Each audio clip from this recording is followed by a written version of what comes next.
Eu nunca duvidei, eu vendi palmito, eu fazia show, tudo por causa da escultura. O fim sempre foi a escultura. Eu nunca duvidei que eu queria ser escultor.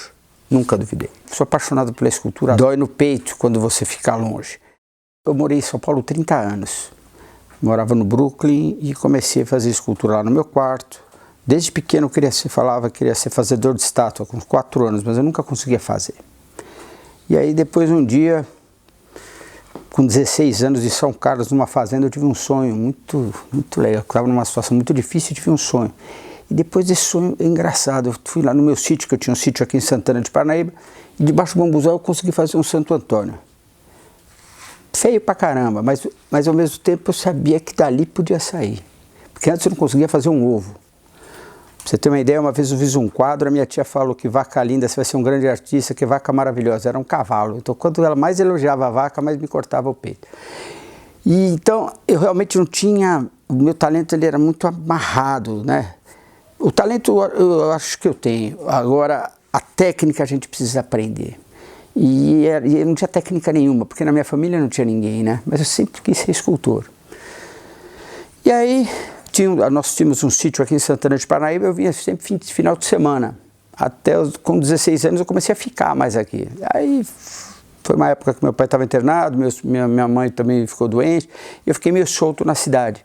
Foi uma cidade que me abraçou, e em todas as causas, como um filho.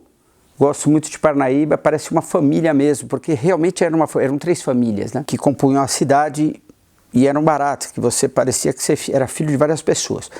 É claro que eu tinha meus pais, tudo, mas nessa parte da adolescência e depois foi uma cidade que me envolveu. E aí, quando vendeu esse sítio, meus irmãos foram para outros lugares e eu falei, não, eu quero ficar aqui.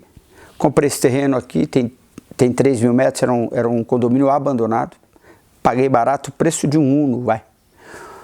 E aí comecei a fazer a casa. Eu vendi palmito uns 12 anos para poder estudar escultura. E fazia de fim de semana. Depois eu comecei a dar aula. Aí eu lembro até hoje que eu pedi para São José, porque eu precisava me dedicar à escultura, mas tinha esse degrau, né? A gente tem o degrau entre você. Quando você acaba a sua faculdade, você sempre tem um degrau da vida real, da vida que você imagina. E aí eu peguei assim, falei, caramba, mas não tem nenhum escultor, nenhum professor.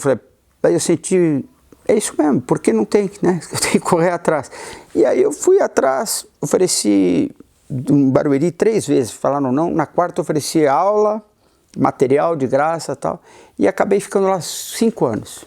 Eles gostaram, acabei ficando. Depois eu comecei a pegar um trabalho em Santana, um trabalho em Barueri. Aí até eu fui chamado para uma coisa maior em Pirapora, do Bom Jesus, que eu peguei um portal, lá tinha um secretário de Estado que viu, gostou de uma peça e pediu para fazer o busto do Mário Covas. E aí eu fiz umas 7 peças dessas, porque eu fiz um contrato com a Fundação Mário Covas, a dona Lila Covas gostou e eu acabei. Aí outras pessoas pegaram, eu trabalhei com a família Votorantim e eu fui, graças a Deus, indo. Só que eu sempre gostei muito de arte sacra e arte histórica, de fazer monumentos, eu adoro peça pública. Eu faço de encomendas, né? E aí o que eu faço? Eu pego e monto um projeto e ofereço ao prefeito da cidade, mas baseado na cidade mesmo, né? Nas qualidades, nas virtudes da cidade, na estima da cidade. E eu concorro com show.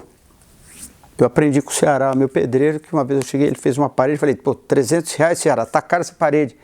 E ele falou assim para mim, essa parede é para a vida inteira, eu vou comprar e mistura 15 dias. Eu falei, desculpa, é verdade, né? Aí eu estava vendendo um monumento, na época eu falei, o preço, o prefeito tá caro. Eu falei, pô, prefeito, isso aí é para a vida inteira, né? É o preço de um show. Depois de um show você vai ter que limpar a rua e o monumento vai ficar para sempre, para a sua geração e para os teus netos, né? E ele fechou. E eu vou nessa pegada aí de criar meus filhos e fazer meus trabalhos. Orgulho é uma coisa interessante, né? Porque na verdade é assim, você sabe que a peça tá boa quando ela olha para você, né? Você olha para a peça, quando ela começa a olhar para você, ela chamar você, ela tá boa. Eu gosto do São Paulo da Sé, foi uma peça que eu tive que fazer em 18 dias. Só que teve peças que eu demorei 3 anos, tudo depende do seu estado de espírito, não é só inspiração, mas sua vontade. Os seus maiores inimigos da vida é o quê? Primeiro são as dificuldades, E depois as facilidades. O sucessinho é o inimigo do sucesso mesmo. Eu ainda estou... E a humildade não é eu sou pequeno, a humildade é a verdade. Eu vivo do que eu faço, mas eu sei que se eu machucar, eu estou desempregado.